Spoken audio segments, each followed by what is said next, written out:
Presenting this month's special series, Focus on Sports Medicine. We're talking to experts in the field about sports and exercise-related injuries and the latest advances in diagnosis, treatment, and prevention to help your patients stay active. The National Football League has placed its strictest rules yet on managing concussions. What is the medical profession to make of such a policy, and what are its broader implications for the players, the league, and the future of medical research? You're listening to ReachMD Radio on XM 160, the channel for medical professionals. I'm Bruce Japsen, the healthcare reporter with the Chicago Tribune, and joining me today is Dr. Julian Bales. Dr. Bales is a founding member of the Brain Injury Research Institute and a professor and chairman of the Department of Neurosurgery at West Virginia University School of Medicine. Dr. Bales is a recognized leader in the field of neurosurgery and both the short and long-term impact of brain injury on cognitive function. He is the former team physician of the Pittsburgh Steelers and has been a team physician in either the NFL or an NCAA Division I program for more than 2 decades. He is the medical director of the Center for Study of Retired Athletes based at the University of North Carolina, and Dr. Bales received his medical degree from LSU School of Medicine in New Orleans and completed his neurosurgical residency at Northwestern University Medical Center in Chicago. He joins us today from his offices in Morgantown, West Virginia. Dr. Julian Bales, welcome to ReachMD Radio on XM 160, the channel for medical professionals. Bruce, great to be here with you. Well, it's great to have you here, given all that's been in the news in the last few months on this whole NFL concussion policies and so forth. Give us a little bit of background for our listeners who might not be familiar with this and your role in these policies. Well, a lot has happened. First of all, we start off by saying that in the last decade, we think there's more research, more known about so-called minor or mild brain injury than ever before. And concussion is another term that's commonly accepted for a mild traumatic brain injury. It's just now we think that we know pretty sure there's no such thing as a mild brain injury, that especially if someone is subjected to repeated mild brain injury, they do have a fairly significant risk. They could have after effects as they get older. And so it's interesting, too, that the research, it just seems now it's heightened. I mean, why is that? I mean, is it because there have been people become incapacitated as NFL players and they're famous and people see them? Or why is all of a sudden it seemed like this just coming out now? Well, I think there have been some fairly monumental discoveries or findings. One is that we know now that the brain, when it's injured, has a period of several days that it doesn't utilize glucose correctly. The cells don't work right. Now, most athletes or most people, that's reversible. That goes away. We also know there's probably some tearing of fibers, some injury to the brain connections. Also, the brain attempts to repair that. Most of the time, it probably can.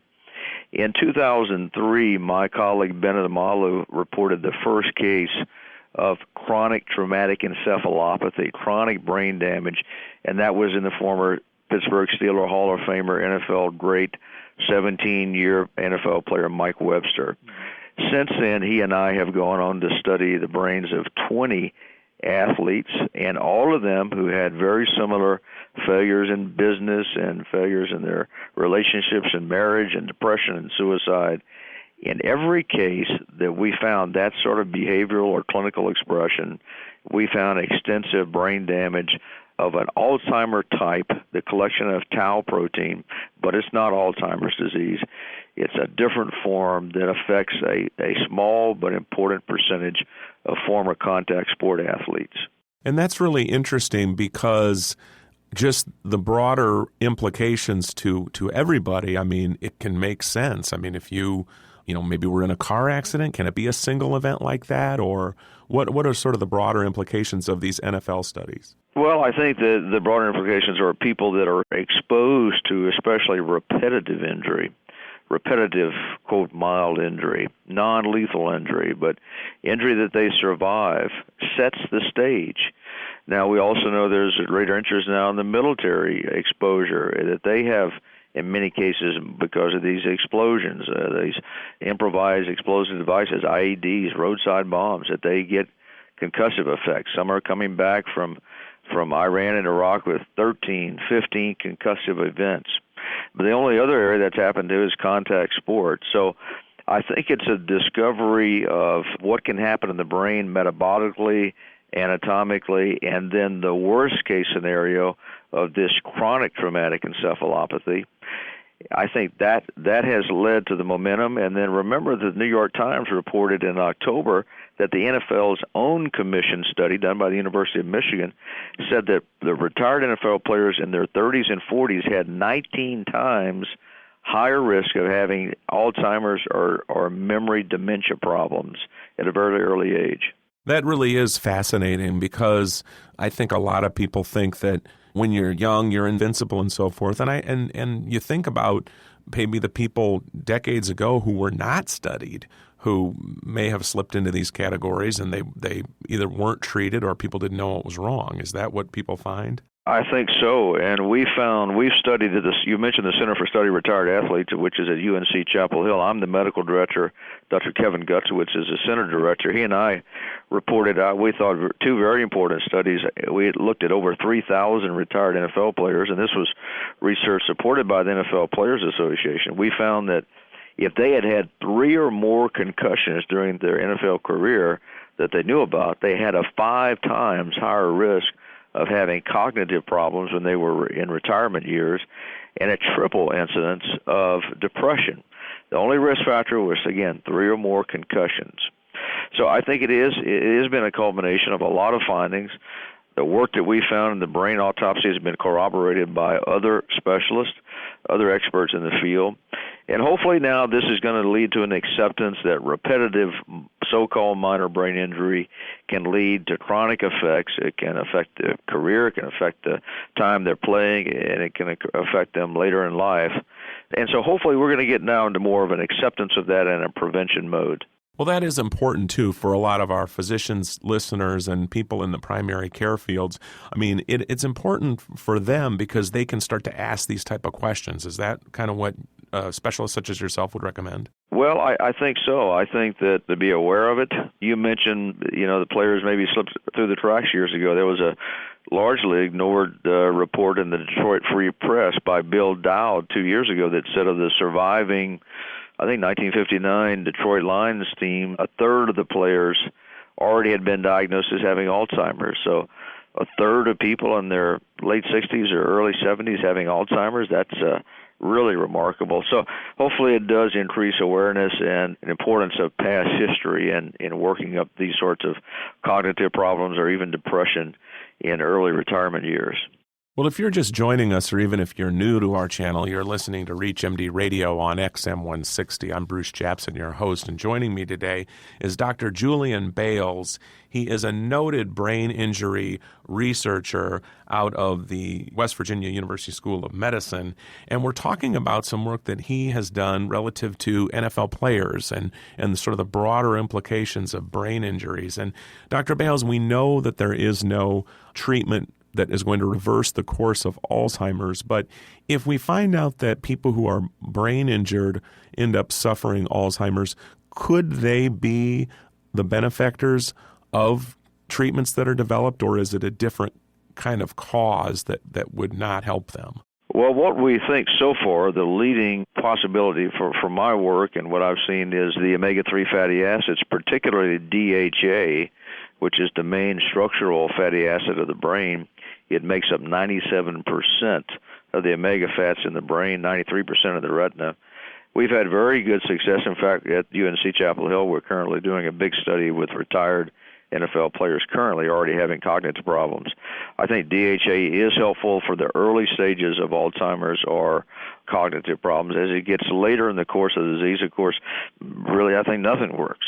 Is this a patient pool that the pharmaceutical industry or researchers will pay more attention to in their study? I imagine so, and if you consider, the 200 million soccer players worldwide in the world's most popular sport who do have cognitive problems and head injuries from time to time, the implications are large, and I think that healthcare practitioners should look at it in that way. Well, that is an interesting point because I know I've heard some of your colleagues, and this is the same in a lot of other conditions, is that a lot of young people are not studied. And let's face it, if you play football in the NFL, you certainly played for 10 or 15 years before you got there. And so would this be important then for a primary care physician when they're asking questions of kids in their physicals? Should they be asking about contact sports and brain injuries? I think they should. In fact, we have discovered, Bennett Amalo and I, a case of chronic traumatic encephalopathy in a high school football player. He played 6 years. So absolutely, I think that exposure or repetitive exposure is a very important part, especially if there are appropriate symptoms that are concerning. Has it been studied that well or that broad, or are these just the anecdotal studies that you mentioned? I think this is the early stage in an increasing awareness and understanding of what this so-called minor head injury can be. The brain injury, if repetitive, has a totally different spectrum than we previously appreciated. And it can be the younger age group, and certainly we all know of high school contact sport athletes who end up suffering in their schoolwork and maybe even in their personality and with post-concussion syndrome symptoms. So, yeah, I think it's part of a greater awareness that we're discovering now. And I know some people might be listening out there and say, well, okay, so you're not going to be able to keep young people off the field. There is no treatment that's going to reverse the course of Alzheimer's. But if I'm hearing you, the important thing is for the prevention. Tell us a little bit about what they've done in the NFL and perhaps what you could see might be adopted down the road as far as if somebody has a concussion, what they should be doing. Well, the NFL has recently come out with expanded guidelines or stricter concussion management. And, it took them a while to get on board with this, I think. They had thought they had made a lot of changes, and they had. But, for instance, the guidelines just released recently show that if a player has any symptoms of concussion or if they were knocked out, even briefly, that they do not return to that game or that practice and that they are assessed. And they also recommend in their guidelines that the player has a normal neurological examination, a normal neuropsychological testing, and that they've been cleared to return to play by both a team physician and an independent neurological or neurosurgical consultant. And they go on to say the importance of the players being candid and forthcoming with the symptoms, since many times they can't be seen.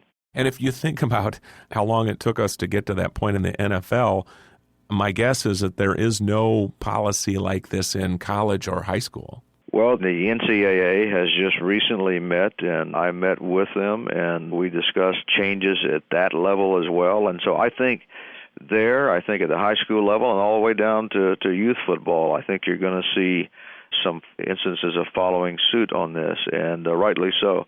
So I think this is a movement which has begun, which is going to protect the body's most important organ, the brain, and put that forth and remove the old aphorism that it's just a ding or that it's a minor injury. I've been saying for a decade now, you can ice your ankle, but you can't ice your brain. You only got one of them, and it's your most valuable asset. So hopefully the movement will continue, and I think it is, to trickle down at all levels of play. Now, how are the diagnostic tests? I mean, you're an expert in this, and if a primary care physician is listening out there, or maybe even a parent, what should they do, and what should they be looking for? I mean, are your general community hospitals set up to do this, or do they need other things? They probably are going to need some more resources than a community hospital. Now, remember, one of the problems is with concussion, the brain scan, whether it's a CAT scan or MRI, is typically normal. That has led in many cases to a misleading of the athletes, the parents, and all their associates, coaches and others, that this was not an injury. I mean, you don't expect bleeding or swelling of the brain with concussion. You don't see it on scans ordinarily. 90% of the time, the athlete is not knocked out. So it's a subtle diagnosis based on symptoms and an appropriate history. And that's a very important thing for practitioners in the community to remember. If the symptoms they're usually self-limited in a few weeks. If they're not, again, you treat the symptoms. There's not any good medication. The symptoms are ordinarily headaches, vertigo, maybe some memory problems, and just not performing well. and that normally just takes time to resolve. We sometimes refer them for neuropsychological evaluation, but that's pretty much documenting the obvious. Well, with that, I'd like to thank Dr. Julian Bales, who's been our guest. He is a founding member of the Brain Injury Research Institute and professor and chairman of the Department of Neurosurgery at West Virginia University School of Medicine. And we've been talking about managing concussions. I'm Bruce Japsen of the Chicago Tribune. I've been your host, and you've been listening to ReachMD Radio on XM 160, the channel for medical professionals. ReachMD, online, on demand, and on the air. Please visit us at reachmd.com. And I want to thank you today for listening. You've been listening to this month's special series, Focus on Sports Medicine. For a program guide and a complete list of shows, please visit us at reachmd.com.